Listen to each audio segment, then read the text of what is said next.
What a Ripon মণ্ডল! রিপন মণ্ডলের super over দেখলে আসলে মনটা জুড়িয়ে যায়।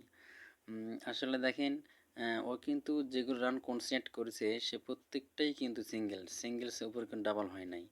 আসলে সে কিন্তু কোনো বাউন্ডারিও খায় নাই। আসলে সুপার ওভার এসে কিন্তু এরকম বল করা কিন্তু সো ডিফিকাল্ট। বাংলাদেশের যেগুলো ন্যাশনাল টিমের মানে বোলার আছে তারাও কিন্তু এরকম বল করতে পারে না। আর রিপন মণ্ডল তো অনূর্ধ্ব 19।